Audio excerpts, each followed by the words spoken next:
Bueno, muchas gracias. Estamos acá con mi querido amigo y colega Luis Greco, aprovechando además, robándole la mañana salmantina, después de la conferencia tan importante que ha dado ayer sobre autoría y participación en delitos económicos.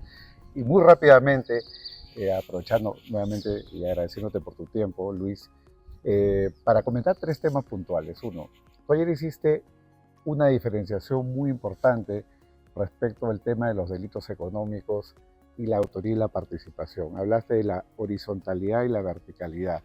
Mi pregunta es, en cierto modo, provocativa, ¿no? ¿No sería mejor asumir una postura más normativista? Todo el mundo dice, mejor no yacos, no yacos. Y olvidémonos de yacos, normativismo. Autoría y participación normativista. Dado que roles y funciones es lo que generalmente se puede apreciar en una organización empresarial. ¿No sería mejor migrar hacia una teoría más funcionalista en la autoría y la participación? Gracias, Carlos. Sí, es una alegría venir a Salamanca, no solo por la belleza de la ciudad, pero también por la oportunidad de rever amigos como tú, de compartir de estos momentos con gente querida como tú. Y sobre tu pregunta, yo te diría que, así, en el fondo, todo en el final depende de la cuestión sobre si entendemos que en el derecho penal se trata de proteger bienes jurídicos o no. El bien jurídico siempre es algo que está, vamos a decir así, fuera de la organización. Entonces uno tiene que empezar en el punto en que ocurre esta lesión al bien jurídico que ocurre, que interesa a nosotros todos, o sea, no es un problema interno de la organización, interesa a la sociedad como un todo. Y en este punto en que la lesión del bien jurídico ocurre, a partir de aquí empezamos a ir atrás, hacia atrás, hasta llegar al punto más alto dentro de la organización que uno pueda. Y si uno empieza a preguntar por roles, funciones y esto todo, uno está asumiendo la perspectiva interna de la organización. Y la perspectiva interna de la organización es la perspectiva del derecho societario, la perspectiva contractual, en principio, o disciplinaria. O sea, y a mí me parece que el derecho penal no castiga a una persona por ser mal funcionario, castiga a una persona por lesionar las condiciones de convivencia pacífica de todos nosotros. Como dijiste ayer, no top-down, sino bottom-up. Sí, exactamente. Así, la perspectiva jacobsiana es una perspectiva que dice que en el fondo el derecho penal se va a identificar con los órdenes concretos de los diversos sectores de la vida, y esto no me parece correcto, porque cada sector puede, así, una persona puede ser un mal funcionario y no ser criminal, puede ser un mal alumno y no ser criminal. Y hay una diferencia entre si ser criminal es ser un mal, vamos a decir así, ciudadano. Y esto es otra cosa. Excelente. Segunda conclusión de tu conferencia, cuando hablamos de la impartición o la dación de una orden, la responsabilidad comisiva, ¿no? Sí, sí. Entonces, tu conclusión era, partiendo, digamos, de la consecuencia político-criminal, la equivalencia punitiva entre autor y instigador, de que por lo menos para el derecho penal alemán era satisfactorio sancionar al que da la orden, que puede ser incluso un órgano colectivo, como una sanción por instigación. Entonces había, por lo que entendí, la posibilidad de entender la instigación también como orden.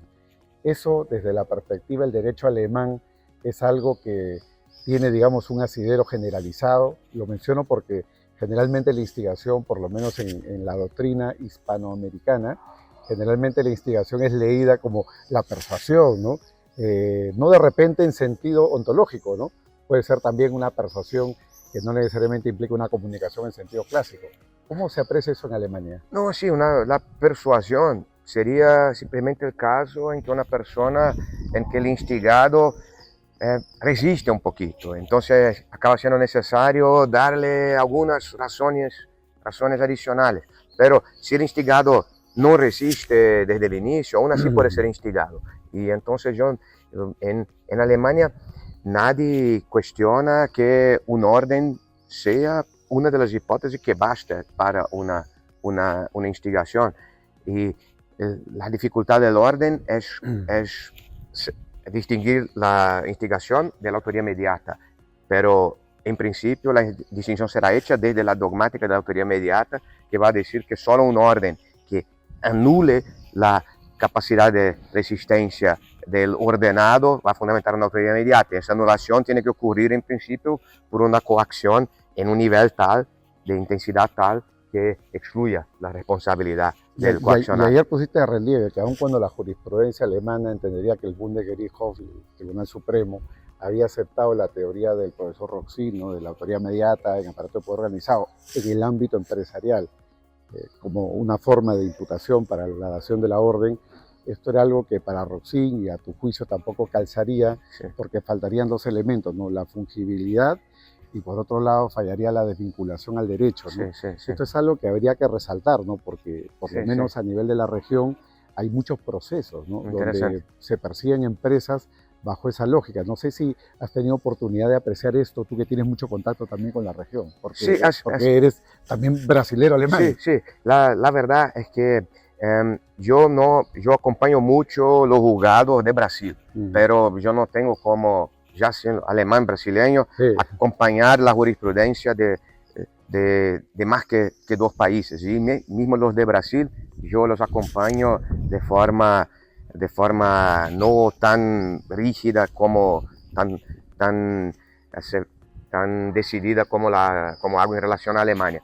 Entonces yo no sé de otros países, pero yo diría que sí es una tesis que no es indefendible que existe una autoría mediata por aparato organizado de poder dentro de la empresa. No es indefendible, hay mucha gente que la defiende, en Alemania el Tribunal Supremo la defiende, pero si uno la quiere defender, uno no tendrá la autoridad de figuras como Roxin en su favor. Esto uno tiene que saber también, porque él siempre fue contra esto y me parece con razones muy convincentes, porque como las que ha mencionado muy rápidamente, la empresa no funciona como una organización criminal. Una organización criminal, el momento que una persona entra en ella, uno se compromete con justo la orientación criminal de la organización. O sea, uno se compromete con apoyar o participar en el cometimiento de delitos. Y esto cambia todo, porque una empresa, el hecho de que yo participe de una empresa, que yo integre una empresa, no me compromete de manera ninguna con la comisión de delitos. Y esta diferencia fundamental me parece que de ella deriva mucho también para la seguridad del que emite el orden a respecto de que si su orden va a ser cumplido o no. Si el dueño de la empresa emite un orden de que yo, no sé, mi trabajo es vender productos y dice, hoy tú vas a venderlos en tal lugar, sabe que esto tendrá que ser cumplido. Pero si me dice, en tus vendas tienes que usar todos los medios posibles, incluso estafas, esto no es evidente. Y entonces aquí me parece que hay una diferencia fundamental y que quien usa la teoría de los aparatos organizados de poder en el contexto empresarial la deja de reconocer. Y en la discusión hemos visto también que esto no es solo un problema de rubricación, de titulación, si autor, partícipe, autor, instigador, tiene consecuencias, por ejemplo, para la dogmática de la tentativa, porque si el orden del autor mediato no es cumplido, en principio él ya es punible por tentativa, en cuanto si el orden del instigador no es cumplido, en casi todos los países la tentativa de instigación no es punible. Entonces hay diferencias. Ayer adelantaste, y esto es una publicidad, que ya va a salir la traducción del tomo 1 del Roxin Greco en portugués, para que lo podamos leer los hispanohablantes muy rápidamente en portoñol, ¿no? Portoñol. Pero bueno, lo decía ¿por qué? Porque también mencionaste que estabas trabajando ya el tomo 2, que tal vez acabes este año, y a propósito de la omisión, porque también hablaste ayer de la responsabilidad del que omite dar una orden. Existe una distinción que el profesor Ballesteros, Laura Zúñiga y yo tomamos nota, ¿no?, que es la distinción entre el deber de garante de protección y el deber de garante de vigilancia, ¿no? Y Ballesteros hizo una pregunta provocadora a propósito del oficial de cumplimiento, compliance officer, ¿no? Entonces, el compliance officer entendía por tu reflexión que era más una persona que tenía un deber de garante de vigilancia, ¿no? Porque no tenía el poder de evitación. No sé si podrías comentar eso, porque tenemos algo de, digamos, muchas voces que dicen lo contrario en la región, ¿no? Como que el compliance officer es el todopoderoso, como si tuviera la capacidad prácticamente de parar la industria cuando hay en camino un hecho delictivo. Sí, la verdad también es que la discusión sobre compliance officer sufre de una simplificación, de que hay muchos compliance officers diferentes, hay varias formas en la cual esta figura se manifiesta dependiendo de la estructura de la empresa y todo. Pero yo diría, la forma más normal es de un funcionario que que no es subordinado de los directivos o en una sociedad por acciones, no es subordinado al consejo de administración ni a la directoría de la empresa, en el sentido de que puede sufrir consecuencias de su, por un comportamiento, por cumplir, o en el sentido de que reciba órdenes de ellos, en el sentido no es subordinado, y que tiene... no tiene una cadena de mando, ¿no? Sí, sí, exactamente, no está en esta cadena de mando, está un poquito separado. Debería ser autónomo, ¿no? Sí, alguna autonomía, ¿no? Claro. Tiene que tener, pero claro. no es siempre, claro. Pero tiene que tener, y su función es más informarse y pasar la información adelante también para quien está dentro de la cadena de mando. Y entonces, el único deber que tiene en principio en relación a todo lo que vea, se sabe de un delito o de un hecho delictivo, su función es pasar la información a los que pueden hacer algo para impedir este delito. Y yo diría, en este sentido, él es garante de vigilancia, de repasar la información sobre los peligros que detecta. Pero esto no significa que si no cumple su deber, ya es automáticamente responsable de los delitos, como partícipe de los delitos cometidos por las personas que ha encontrado como cometedoras de delitos. Con lo cual la omisión del deber de vigilancia no equivale a la omisión del deber de protección. Sí, él no tiene un deber de protección, él tiene solo deberes de vigilancia, porque su deber es vigilar a los otros funcionarios que son entendidos como parte de una fuente de peligro que es la empresa.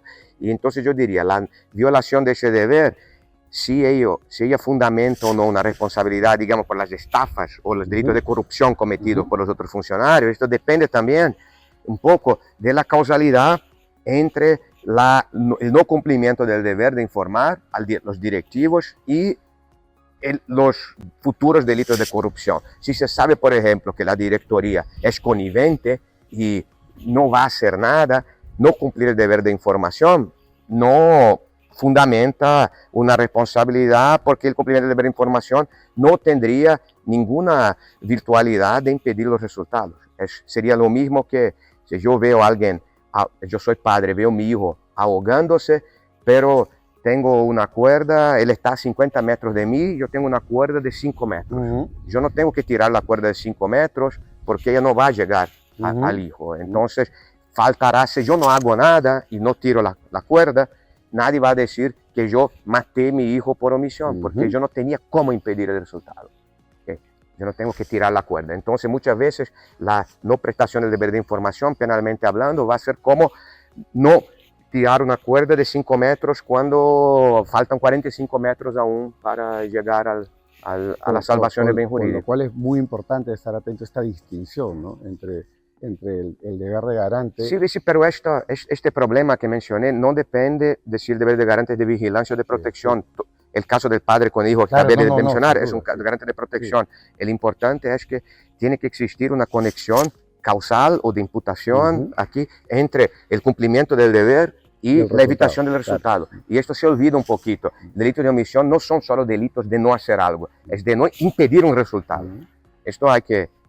El derecho penal, el resultado importa, porque los tipos penales dependen del resultado. Y todos los delitos en que hay personas que tienen que actuar sobre otras personas, aunque sean delitos de comportamiento, si uno mira la parte especial, se transforman en delitos de resultado, porque una persona tiene que actuar y el resultado de esta actuación es el impedimento del comportamiento del otro.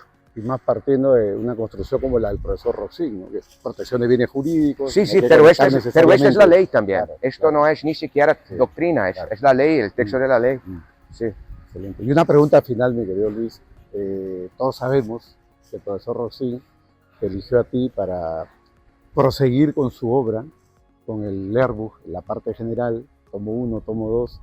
¿Por qué crees que el profesor Roxin te eligió? Los que estamos afuera sabemos o creemos que porque eres el mejor. Bueno, yo sé que tú, aunque lo pienses, no lo vas a decir, pero ¿por qué crees que te eligió? Sí, la verdad, Carlos, esta pregunta tendría que ser dirigida a él, pero yo imagino que más allá de esto que mencionaste, si es verdad o no, dejamos abierto. Yo diría que sí, Roxim sabía, más allá, claro, de nuestra conexión personal, sabía que yo tenía al menos dos calidades. Una, la visión más internacional. Él siempre ha dado mucha importancia al hecho de que sus ideas, de que su pensamiento no fuera solo visto en Alemania, sino tuviera un alcance internacional. Y él sabía que de todos sus alumnos, yo soy, probablemente ya por mi origen, ya por el hecho de que más allá del origen, yo también me preocupo mucho en leer lo que se publica fuera de Alemania, cosa que la mayoría de los alemanes no hace, que son muy autosuficientes. Se miran a sí mismos. Sí, sí, son muy alemana, autorreferenciales. ¿no? Sí. Yo soy un poco menos así. Y entonces creo que esto fue una primera cosa, la dimensión internacional de su obra, de su pensamiento, de su libro. Y la segunda consideración es que yo creo que él sabía también que yo soy de las personas que entrega, en el sentido de que yo empiezo una cosa y la termino.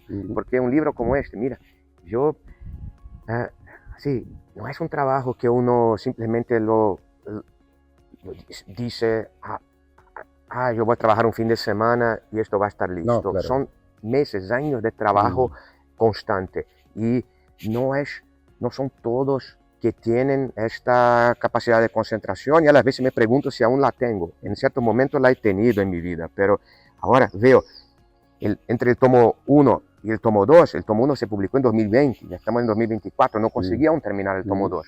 Yo voy a terminarlo este año, pero sí es, porque ya se está quedando un poco feo para mí, pero la verdad es que esta capacidad de terminar cosas yo creo que él veía por mi tesis de doctorado sobre Feuerbach, que fue traducida, mi tesis de habilitación, que es sobre la cosa jugada, pero gigante, él veía que yo tenía esta capacidad de trabajo. Otros, muchas veces, sí, el libro de Ježek, por ejemplo, la que la gente conoce, ha tenido una nueva edición por Weigand, y Weigand no ha hecho otra. No ha salido más, claro. Y esto muy probablemente es porque uno percibe cuánto de trabajo concentrado por tantos y tantos meses, incluso años es necesario para concluir una obra como esta.